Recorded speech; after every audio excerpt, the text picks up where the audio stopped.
Hey guys, it's Mr. Wolfie, and it's a bit of an unusual video for me.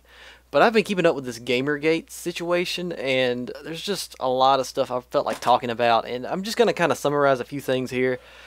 But really what all this has proven, and I see neither side in this situation is completely clean. I think what this whole scenario has really shown the world is that stupid people exist all over the planet, and they use Twitter a lot. Because there's a whole lot of people that just hate each other and they have no idea why they hate each other.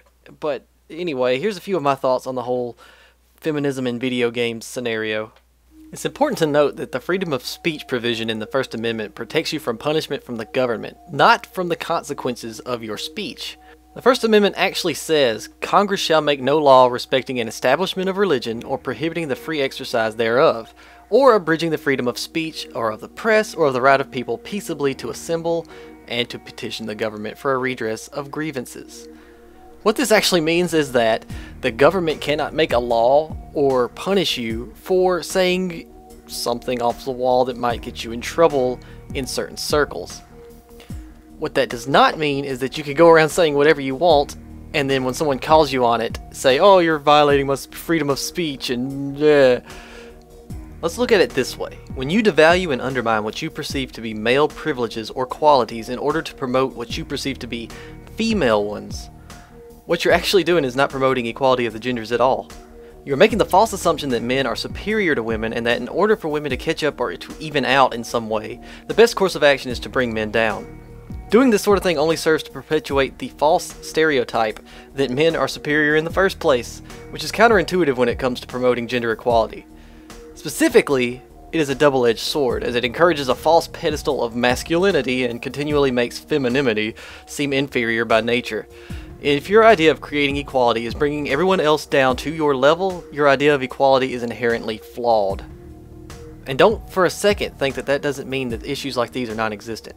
For men, it seems like some of the worst insults imaginable come from other men referring to them in a feminine context. Quit being such a girl, or man up, are commonly used insults that are used to infuriate an otherwise totally rational human male. But don't think women don't commonly use these sorts of insults against men, because they do. Apparently it's an almost universal perspective that calling a man by a feminine name is as effective an insult as, you aren't half the man your father was. Why is that? Is there some stigma against any sort of feminine quality if you aren't a girl?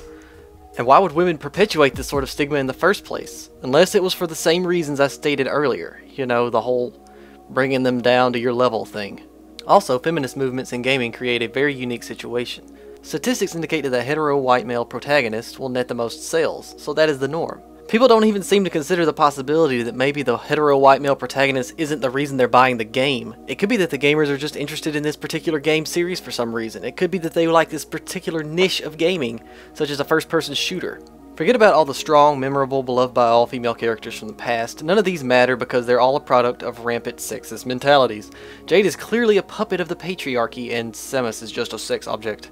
If you make every protagonist in a first-person shooter a heterosexual white male, then of course the sales are going to reflect that heterosexual white males are statistically the most popular protagonists in video games. This isn't because people don't want to play as the women, it's just because the women aren't there in the first-person shooters to begin with, and the first-person shooters are what's making all the sales. I agree that there does need to be more diversity, in race, age, and gender, specifically. But it is a business industry, and sales are the only relevant factor to consider outside of the indie movements, where diversity is much more prevalent and sales are not necessarily the sole defining factor of why you were making the game in the first place. Indie games for the most part are artistic in nature and therefore not subject to the same limitations as a AAA game like the Call of Duty franchise. The problem is the formulaic method of coming up with game design in the mainstream titles. Take the Legend of Zelda games for instance. They've always been relatively the same, as have Mario and all the other Save the Princess archetypes. It's not because they're trying to perpetuate a stereotype against women, it's just because those games are what fans appreciate the most. And upsetting the apple cart in terms of game design usually causes a host of fans to get up in arms. This isn't limited to a particular gender or a particular age group even.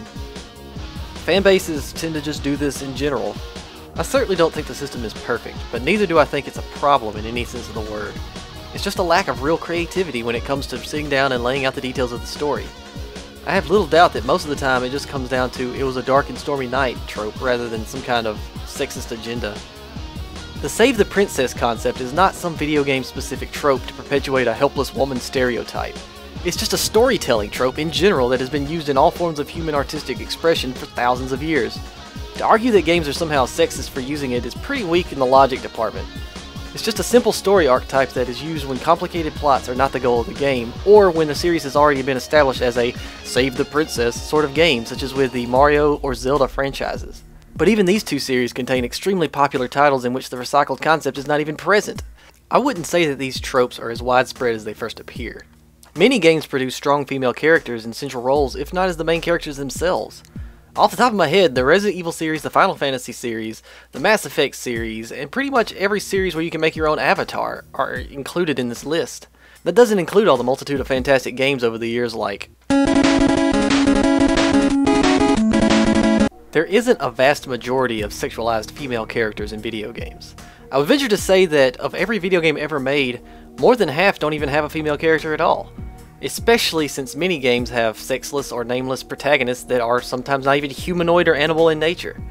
I mean, does Marble Madness or Tetris fit into your imaginary everyone is out to get women mentality? The people making this argument never once came up with a solution to their imaginary set of problems in gaming. The real problem is that nobody has any clear idea what they even want as an alternative to this. If you make them wear burqas, you're being prudish. If you make them wear normal everyday clothes, you're making them forgettable background characters. If you're making them scantily clad, you're forcing your male desires on them. Really, the only logical alternative, of course, would be a game completely devoid of female characters of any sort. But then you're excluding them. There is no way to satisfy this mindset.